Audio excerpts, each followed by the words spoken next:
Hey, what's up, dudes? If you've been on my channel pretty much at all before, you know I wear like a lot of black t-shirts. Like not like at once, but like over the course of time. Anyway, I tried a new brand this time. This is a 2-pack from a brand called Whitesville, and I'd like to tell you about it. Let's get into it.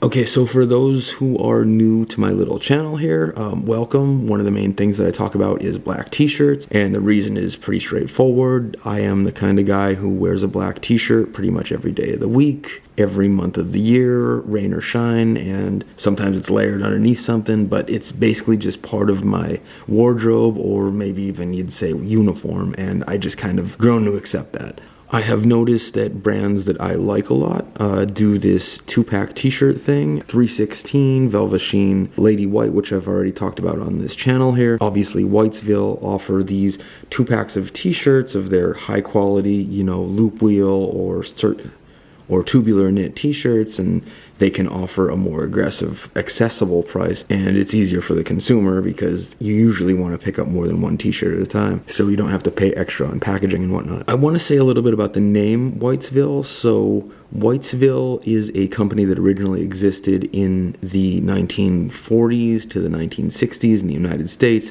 The brand that you're buying these from is actually owned by Toyo Enterprises in Japan, and they own a bunch of other repro brands and some names you might recognize. So for example, they own Sugarcane, Sunsurf, and Buzz Rickson, and among them are Whitesville. I will say that that's a little bit weird to me to be using the same name, but I'm kind of not necessarily for or against it because they do repro Americana stuff, and there's a big market for that, and they pretty much let you know what they're doing up front. Now, I think that it's important to distinguish that from what a brand like J. Crew was doing when they wholesale bought the name Madewell, another brand that existed about the same time as the original Whitesville, and acted like what they were selling was connected to the original brand. That's a whole other level of weird. I don't want to beat this to death, but I think that matters. So I bought these from Blue and Green. They were $80, and I thought that was a pretty good price for some high quality, you know, sustainably made tubular knit t-shirts. Every review I do, I like to say a little bit about how the transaction went, and I will say probably for the first time, I wasn't really impressed with how this went with Blue and Green. They sent me the wrong size,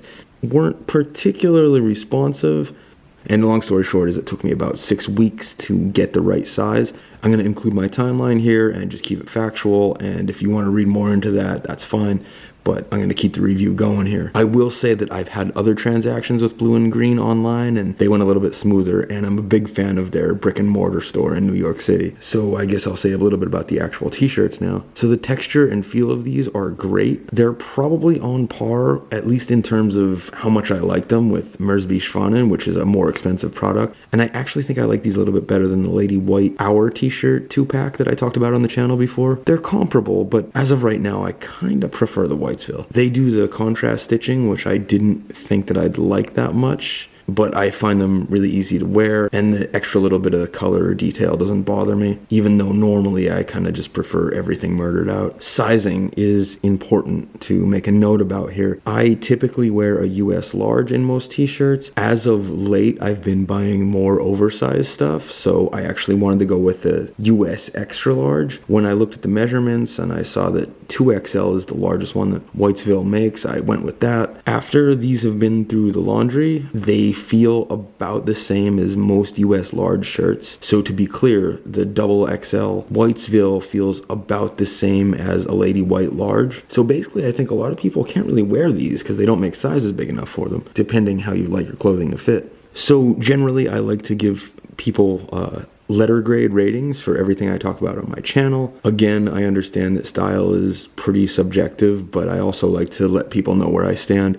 In terms of ratings, I'm going to go with a B, and the reason that I say that is because I don't really think I could give an A rating to a product that has such limiting sizing. Like, to me, if I say A rating, that means I could recommend it to a vast majority of dudes out there. I can't really do that here, so I'm going to go with the B, although I will say I really, really like these t-shirts kind of on a personal level. So yeah, probably going with a B, although I'm like right on the dividing line with this. But that's all I got on this, and I will talk to you guys later.